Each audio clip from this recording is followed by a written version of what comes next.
క్రీస్తునందు ప్రియమైనటువంటి వారలారా, మీకందరికీ ప్రభు అయిన యేసు క్రీస్తు వారి శ్రేష్టమైన నామంలో శుభాలు తెలియజేస్తూ ఈ కార్యక్రమానికి మిమ్మల్ని ఆహ్వానిస్తూ ఉన్నాం. ఈ దినం దేవుని వాక్య వివరణ కొరకు, సందేశం కొరకు పరిశుద్ధ గ్రంథంలో నూతన నిబంధన భాగంలో అపోస్తుల కార్యముల గ్రంథము 8వ అధ్యాయము 26 నుండి 40వ వచనం వరకు ఎంచుకున్నాము. కానీ కొద్ది భాగం మాత్రం ఇంచుమించు 26 నుండి 31 వరకు నేను చదివి వినిపిస్తాను. ఎందుకంటే టైం కన్జ్యూమింగ్ కాబట్టి చిన్న భాగాన్ని నేను చదివి వినిపిస్తాను. అపోస్తుల కార్యముల గ్రంథము 8వ అధ్యాయం 26 నుండి 31 వరకు నేను చదువుతాను. ప్రభుదూత, నీవు లేచి దక్షిణముగా వెళ్ళి యెరూషలేము నుండి గాజాకు పోవు అరణ్య మార్గమును కలుసుకోమని ఫిలిప్పుతో చెప్పగా అతడు లేచి వెళ్ళాను. అప్పుడు ఐథియోపియుల రాణి అయిన కందాకే క్రింద మంత్రి అయి ఆమె యొక్క ధనాగారమంతటి మీదనున్న ఐథియోపియుడైన నపుంసకుడు ఆరాధించుటకు యెరూషలేమునకు వచ్చి ఉండెను. అతడు తిరిగి వెళ్ళుచు తన రథం మీద కూర్చుండి ప్రవక్త అయిన యెషయా గ్రంథము చదువుచుండెను.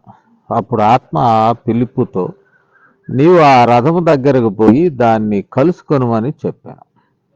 ఫిలిప్పు దగ్గరకు పరిగెత్తుకుని పోయి అతడు ప్రవక్త అయిన యెషయా గ్రంథము చదువుచుండగా విని, నీవు చదువుచున్నది గ్రహించుచున్నావా అని అడుగగా, అతడు, ఎవడైనను నాకు త్రోవ చూపకుంటే ఎలాగూ గ్రహింపగలనని చెప్పి రథమెక్కి తనతో కూర్చుండుమని ఫిలిప్పును వేడుకొనెను. ప్రార్థన చేస్తాను. పరిశుద్ధుడా, ఉదయకాలమున మాతో మాట్లాడండి. మీ మాటలు మేము గ్రహించు ఆ జ్ఞాన వివేకములు మాకు దయచేయండి. సమయాన్ని కూడా మీరు అనుకూలపరచి మీ కనికరంతో మమ్మల్ని నింపమని క్రీస్తు వారి నామములో విన్నపాలను వేడుకొంచున్నాము తండ్రి. ఆమేన్. ఈ దినం చదువుబడినటువంటి వాక్య భాగము వివిధ పార్శ్వములలో, ఫేసెట్స్లో దీన్ని ధ్యానం చేస్తుంటాం. కానీ నేటి దినం ఎడ్యుకేషన్, విద్య అనేటువంటి దృక్పథంలో ఈ భాగాన్ని మనము ధ్యానం చేద్దాం. ఎడ్యుకేషన్ అనేటువంటిది, విద్య అనేటువంటిది, ఒక విధంగా చెప్పాలంటే మత విద్య అనేటువంటిది, రిలీజియస్ ఎడ్యుకేషన్. ఇది ఉన్న ప్రక్రియల, మత ప్రక్రియలన్నిటిలో, లేక భక్తి ప్రక్రియలలో, డివోషనల్ లైఫ్, దీనిలో religious education is part of it. మత విద్య అనేటువంటిది భాగం. ఇశ్రాయేలీలకు ఇది ఆరంభం నుండి ఉన్నటువంటిదే. తండ్రి టేకప్ చేస్తాడు ఈ ధర్మశాస్త్రాన్ని కుమారుడికి బోధించడం. తర్వాత సమాజ మందిరాల్లో ప్రత్యేకంగా ఒక వింగ్ ఉండేది. సమాజ మందిరంలో విద్య కొరకు పిల్లలకు వారికి biblical languages, Hebrew and Greek, ధర్మశాస్త్రం, సెక్యులర్ స్టడీస్లో ఈవెన్ అర్థమెటిక్, ఇవన్నీ నేర్పిస్తూ ఉండేవారు సమాజ మందిరానికి అటాచ్డ్ స్కూల్లో. అది ఇశ్రాయేలీల ఎదుగుతున్న బిడ్డలకు అది చాలా ఉపయుక్తమైనటువంటి విద్య. తర్వాత ఈ క్రైస్తవ మన చరిత్రలో కూడా చూసినట్లయితే సమాజ మందిరంలో మత విద్య ఏ రీతిగా అందించబడినదో క్రైస్తవ సంఘంలో కూడా అదే సాంప్రదాయం కొనసాగినట్లు మనం చూస్తాం ఇప్పటికీ కూడా. మరి సండే స్కూల్, ఆదివారపు బడి, చాలామంది Sunday school is for children అంటారు. దానిలో చిల్డ్రన్ స్కూల్ అని ఉండదు ఆ పదంలో. ఇట్ ఈస్ సండే స్కూల్, ఆదివారపు బడి, ఫర్ ఆల్ ఏజ్ గ్రూప్స్, అందరికీ, కేవలం పిల్లలకే అని కాదు, కానీ పెద్దలు కూడా, వివిధ ఏజ్ గ్రూప్స్ వారికి ఉన్నటువంటి సిలబస్ ఆర్ కరికులంను బట్టి ఈ విద్య ఆదివారం కూడా ప్యారలల్గా అంటే చర్చిలో జరిగేటువంటి బోధలకు ప్రక్కన ఇది కూడా సండే స్కూల్ ఎడ్యుకేషన్ తగిన సమయంలో జరుగుతూ ఉంటూ ఉన్నాయి. సరే, ఈ ప్రక్రియ ఇది చరిత్రాత్మకమైనది. Religious education is historical during the history of Israel and during the history of the church also. సంఘ చరిత్రలో కూడా ఈ విద్య కొనసాగినది. ఈ విద్య సాంప్రదాయం నుండే అనేకమైన కెథడ్రల్ స్కూల్స్ వచ్చినాయి. అవి లేటర్ కన్వర్టెడ్ యాజ్ యూనివర్సిటీస్, విశ్వవిద్యాలయాలుగా అవి మారినాయి. ఆ విశ్వవిద్యాలయాలుగా మారిన రిలీజియస్ ఎడ్యుకేషన్ మరి థియాలజీ అనేటువంటి ఒక ప్రత్యేకమైన వింగ్ను డెవలప్ చేసినాయి. థియలాజికల్ డిస్కోర్సెస్, థియలాజికల్ డిబేట్స్ ఇవి జరుగుతూ ఉండేవి. మరి ఒక విశ్వవిద్యాలయము అటు అలెగ్జాండ్రియా, అంతియోకు, ఇట్లా ఒక్కొక్క విశ్వవిద్యాలయం అక్కడ ఉన్నటువంటి విద్యాపీఠాల మధ్య చర్చలు, డైలాగ్స్, డిస్కషన్స్ జరుగుతూ ఉండేవి. సో సంఘ చరిత్రలో కూడా మత విద్య చాలా మంచి చరిత్ర సాంప్రదాయం ఉన్నది.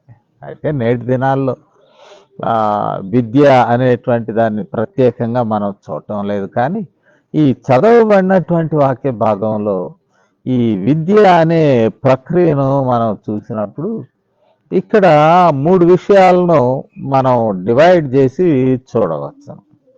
ఆ 3 విషయాలు ఏవి అనగా, 1 టీచర్, 2 లెర్నర్. స్టూడెంట్ అనడం తగ్గించారు. నేర్చుకునేవాడు, అభ్యసించువాడు ఈజ్ ఎ లెర్నర్. అభ్యసించువాడు, అభ్యసించునది ఇక్కడ నపుంసకుడు కాబట్టి వారు స్త్రీగా ఉచ్చరించడం ఈ దినాల్లో ఇష్టపడుతూ ఉన్నారు. వారిని అడ్రస్ చేసేటప్పుడు ఫెమినైన్ ఫామ్లో వారిని అడ్రస్ చేయాలని వారు ఇష్టపడుతుంటారు. Learner, male or female or some transgender, anybody maybe. తర్వాత the process of learning and teaching అంటే బోధించే ప్రక్రియ మరియు నేర్చుకునే ప్రక్రియ. ఇవి ఇక్కడ మనం గమనిద్దాం ఈ వాక్య భాగాన్ని ఆధారముగా చేసుకొని.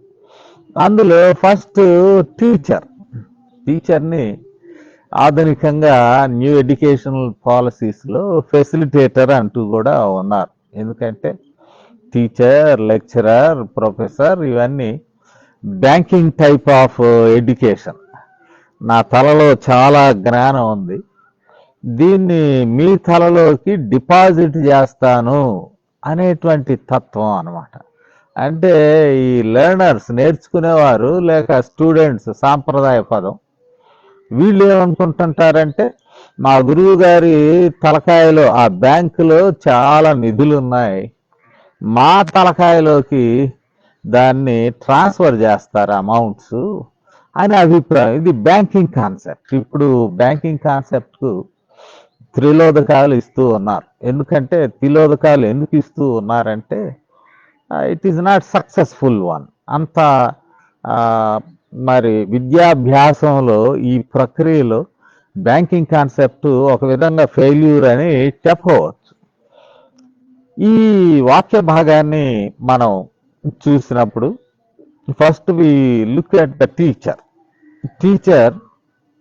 ఈయన కూడా మత బోధకుడు, రబ్బీ కాదు. అంటే యూదుల సాంప్రదాయంలో టీచర్స్ రబ్బీలుగా పిలువబడతారు. యేసుప్రభు అని కూడా రబ్బీ అంటారు. But he's an elder of early church.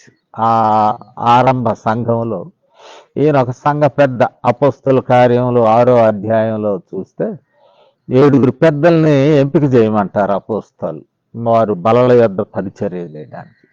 ఈ 7 వస్తాడు ఈయన. స్టెఫను తర్వాత వరుసలో వస్తాడు ఫిలిప్పు. ఈ ఫిలిప్పు శిష్యుడైన ఫిలిప్పు కాదు, don't be confused with disciple Philip. ఈయన పెద్దలలో ఫిలిప్.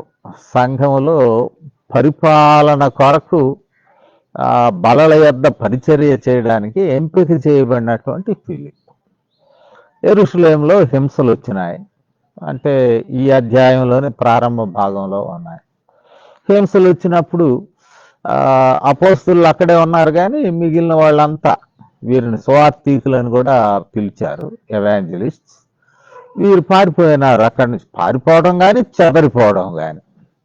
ఈ కొద్దబ్బా ఈ శ్రమల్లో మనం ఎందుకు, స్వార్థ పని ఎక్కడ వీలైతే అక్కడ చేసుకుందామని వెళ్ళిపోయినారు. ఫిలిప్పు సమరయకి వెళ్ళాడు.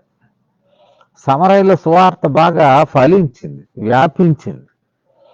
ఈ సమరయ ప్రాంతంలో సువార్తను ప్రకటిస్తూ అక్కడ ఉంటుండగా పరిశుద్ధాత్మ దేవుడు లేక దేవుని దూత, నీవు సమరయలో నుండి లేచి ఇక దక్షిణానికి వెళ్ళమంటాడు. Down back to Jerusalem, Jerusalem వైపు వెళ్ళమంటాడు. సరేనని తప్పదు. ఇక్కడ teacher is spirit guided teacher. అంటే దేవుని ఆత్మ నడిపింపులో నడిచేటువంటి స్వార్థికుడు. సో హీజ్ అన్ ఎవాంజలిస్ట్, స్వార్థ బోధకుడు. ఈ స్వార్థ బోధకుడు అయినటువంటి పెద్ద అయినటువంటి ఫిలిప్పు దేవుని యొక్క నడిపింపు ప్రకారము నడుచుకుంటూ ఉన్నాడు. అంటే ఈ దినాల్లో evaluation, where to serve, where to preach, where to evangelise, ఈ ఆప్షన్స్ వచ్చినప్పుడు మనుషులు చాలా అంటే అక్కడ ఉన్నటువంటి ఫైనాన్షియల్ పొటెన్షియల్స్ని బట్టి, ఆర్థిక పరమైన వనరులను బట్టి మనుషులు డిసైడ్ చేసుకుంటున్నారు. అండ్ ఫెసిలిటీస్ అవి కూడా చూసుకుంటున్నారు. పిల్లల ఎడ్యుకేషను అవి ఇవి, ఆర్థికంగా కుటుంబానికి సపోర్ట్ ఉంటుందా లేదని. కానీ దేవుడు ఎక్కడికి వెళ్ళమంటున్నాడు, ఆ చిత్తమును తెలుసుకొని నడుచుకుందాం అనేటువంటి వారి యొక్క శాతం తక్కువగా ఉన్నది. అంటే ఉన్నారు, కానీ వారి ratio or percentage is very low, చాలా తక్కువగా ఉంటూ ఉన్నారు. ఇక్కడ మనం గమనించినప్పుడు fully guided by God or divine guidance లేక స్పిరిట్ గైడెన్స్, దేవుని ఆత్మ. మరి చివరిలో దేవుని ఆత్మ అనేటువంటి మాట వాడతాడు. 39వ వచనంలో, వారు నీళ్ళ నుండి వేళ్ళు వచ్చినప్పుడు ప్రభు ఆత్మ ఫిలిప్పును కొనిపోయాను. 26వ వచనంలో ప్రభు దూత, కొన్ని పదాలు వాడబడతాయి. అంటే spirit guided or divine guided teacher. ఎక్కడికి వెళ్ళమంటే అక్కడికి వెళ్తాడు. మరి వెళ్ళిపోయాడు. వెళుతూ ఉంటే ప్రభు దూత చెప్పాడు, నీవు యెరూషలేము నుండి గాజాకు వెళ్ళి మార్గానికి వెళ్ళు అన్నాడు. యెరూషలేము నుండి గాజాకి చాలా మార్గాలు ఉన్నాయి మరలా. కాబట్టి అంటాడు, అరణ్య మార్గమున వెళ్ళు అంటాడు. Very specific guidance, is specific, not vague. మరలా యెరూషలేము నుండి గాజాకు వెళ్ళే మార్గమే కాదు, గాజాకు వెళ్ళేటువంటి అరణ్య మార్గంలో వెళ్ళమంటాడు. సరే, అక్కడికి రీచ్డ్ దేర్ బై వాక్.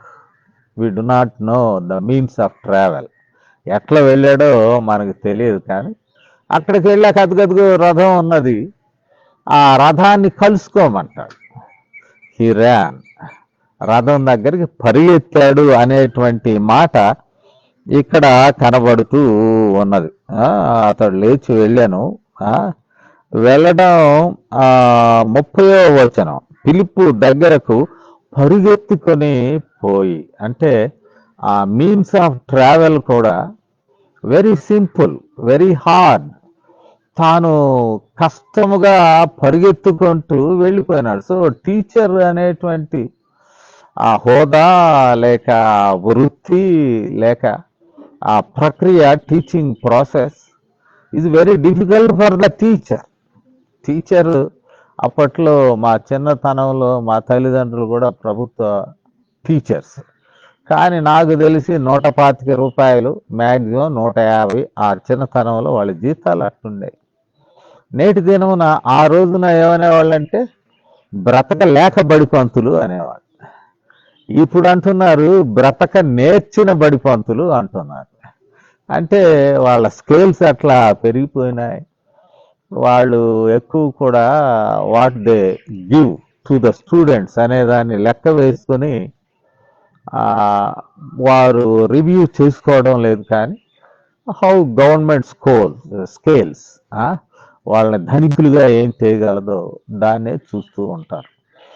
ఇక్కడ ద టీచర్ అనేటువంటి వ్యక్తి very committed person, spirit guided, divine guided, and in searching A learner, విద్యార్థిని లేక అభ్యసించే వ్యక్తిని పట్టుకోవడంలో దేవుడు టీచర్నే పరిగెత్తిస్తున్నా, నేరుగా అక్కడికి పరిగెత్తాడు, రథం దగ్గరికి పరిగెత్తుకొని పోయినాడు. This is about teacher and teachers personality.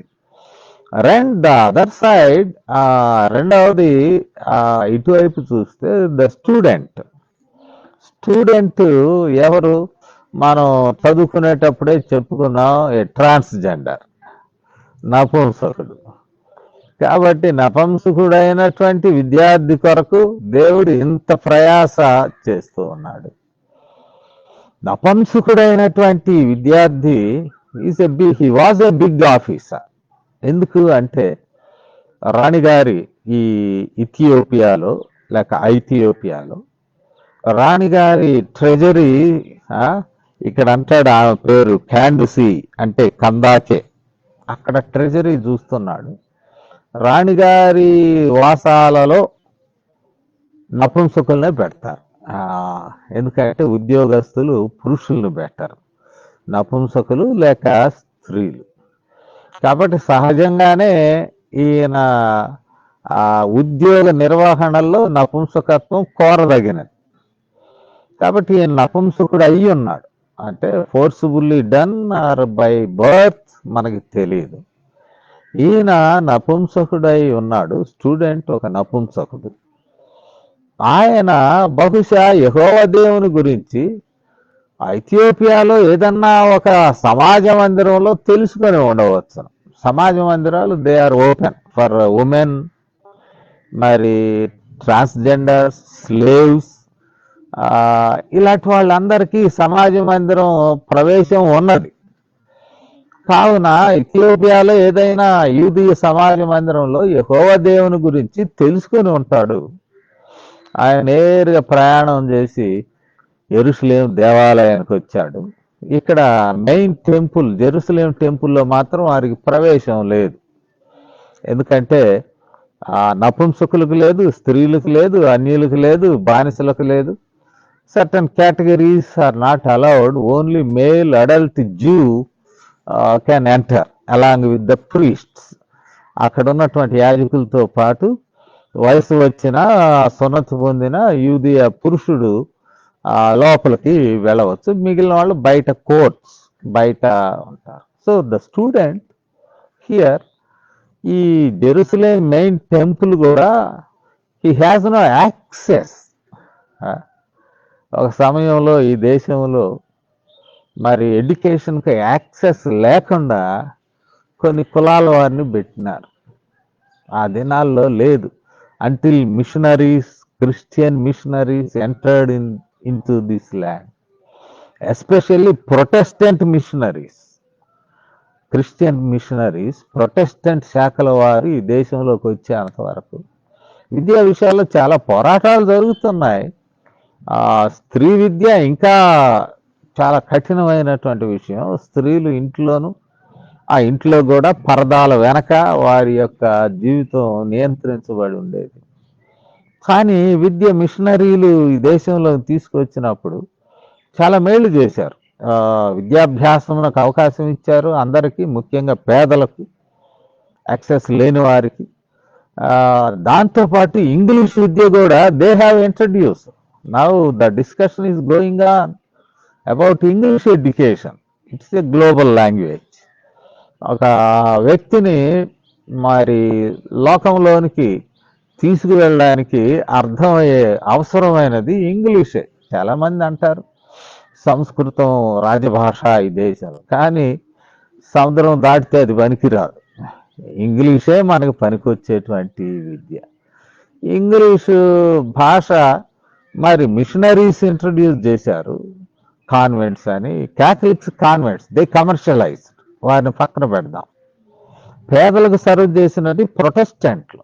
వారు స్కూల్స్ పెట్టి వారికి అన్ని విధాల విద్యను బోధించారు. Accessibility to the poor and outside the మార్జిన్స్లో ఉన్నటువంటి ప్రజలకు వారు విద్యనిచ్చారు. ఇక్కడ నపుంసకుడు by virtue by weakness, not virtue, physical weakness వలన టెంపుల్ ఎంట్రీ లేదు, అవుటర్ కోర్టులో వినొచ్చు, పండుగను ఆచరించవచ్చు. ఆయన అక్కడ నుండి ఒక యెషయా గ్రంథాన్ని సంపాదించుకొని purchase would have manuscript, printing technology లేదు, అది తీసుకుని తిరిగి వెళ్ళిపోతూ ఉన్నాడు ఇథియోపియా. వెళ్ళిపోతూ రథం మీద వెళ్తున్నాడు. తీసుకున్నటువంటి కాపీని హ్యాస్ బీన్ స్టడీయింగ్, అంటే ఇంటి దాకా పోయి ప్రశాంతంగా ఎక్కడో మేడ మీద కూర్చుని ధ్యానం చేద్దాం అనుకోకుండా ఒక రకమైన excitement, he got the scriptures and trying to understand what was return in that scriptures. యెషయా గ్రంథాన్ని పట్టుకుని ఒక రకంగా నేర్చుకోనాలనేటువంటి తపనతో వెళుతూ ఉన్నాడు. సో లెర్నర్, ఆయన సోషల్ స్టేటస్ చూసాం. తర్వాత ఆమె లేక ఆయన యొక్క ఆసక్తిని చూస్తున్నాం. His interest to learn and attempt to learn. He was attempting to learn the contents of that book. ఇది ప్రయత్నాలు చేస్తూ ఉన్నాడు. విద్యార్థికి ఉండవలసినవి ఇవి.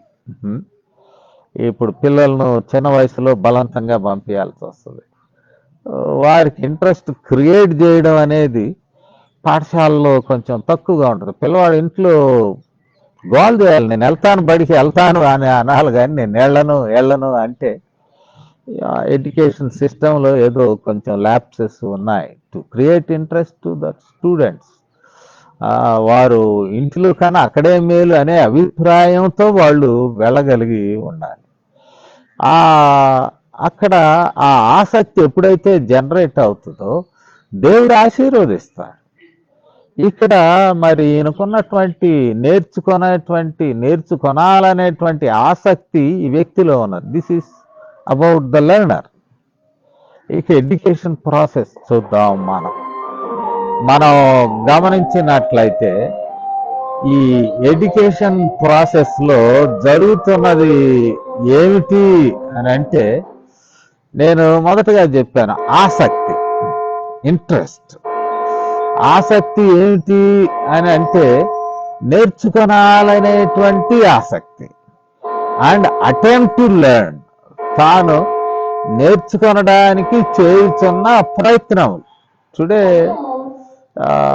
ఒక విధానం వస్తున్న సమ్ ట్రెండ్ డెవలప్డ్. ఏమిటా విధానం అని మనం గమనించినట్లయితే సెల్ఫ్ లెర్నింగ్.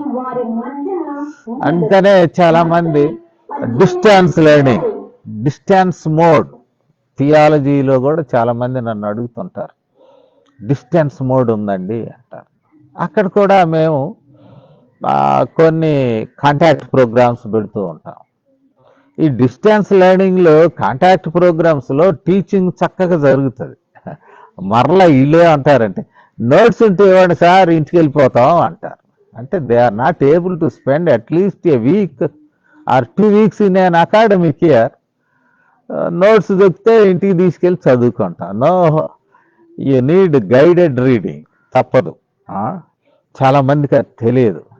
గైడెడ్ రీడింగ్లో కూడా సరైనటువంటి గురువు దొరకాలి. అది దేవుని ద్వారా లభించేటువంటి ఒక వరం.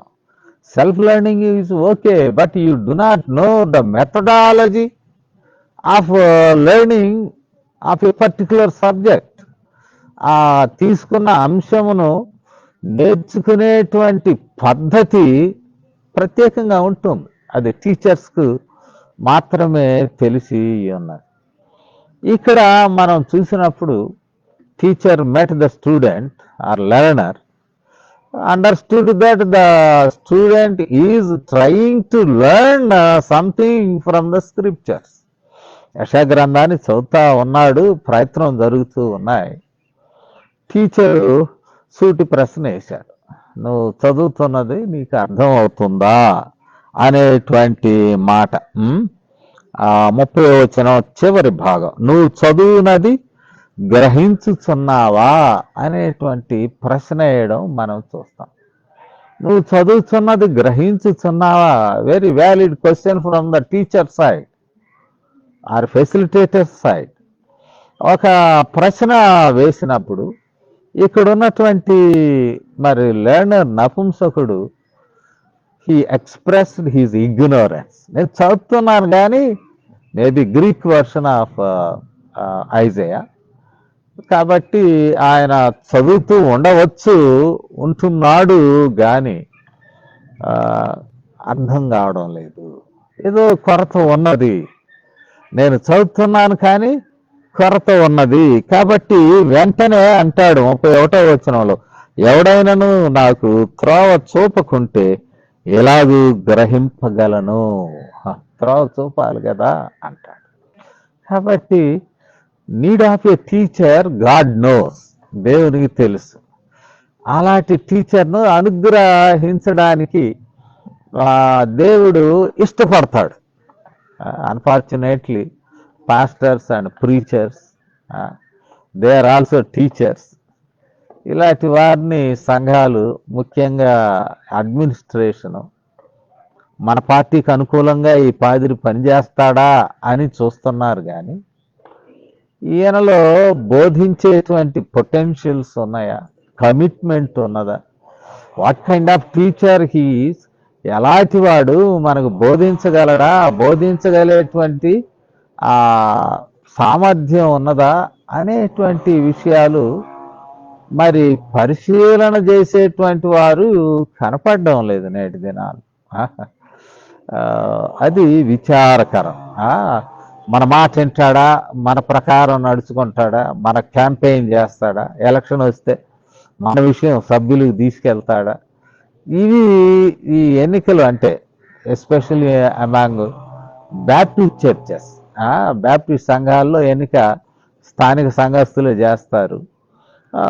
అదర్ చర్చెస్, లిటర్జికల్ చర్చెస్లో బిషప్ విల్ అపాయింట్. సరే, ఇవి ఇట్లా ఉంటే ఇప్పుడు బిషప్ అనే పేరు కూడా ఎవరికాడు పెట్టుకుంటున్నాడు.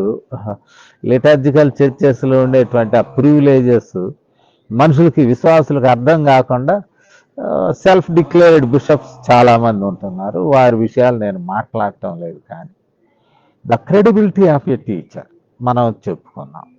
దానిలో కూడా ఉత్సాహం, ఐ వాంట్ టు టీచ్, మీకు అర్థం అవుతుందా? Learner said no, someone should help me, ఎవరైనా నాకు సహాయం చేయాలి, గైడ్ చేయాలి, త్రోవ చూపాలి, మెథడాలజీ నేర్పించాలి, అర్థం చేసుకునేటువంటి విధానం. సో ఈ వినే లెర్నింగ్ ప్రాసెస్, ప్రక్రియ ప్రారంభం అయ్యాక ఇక్కడ నపుంసకుడు the areas what he could not understand, ఆ వాక్య భాగంలో ఆయనకు అర్థం కాని విషయాలను తెలియజేస్తూ ఉన్నాడు. నేను జ్ఞాపకం చేస్తూ ఉన్నాను.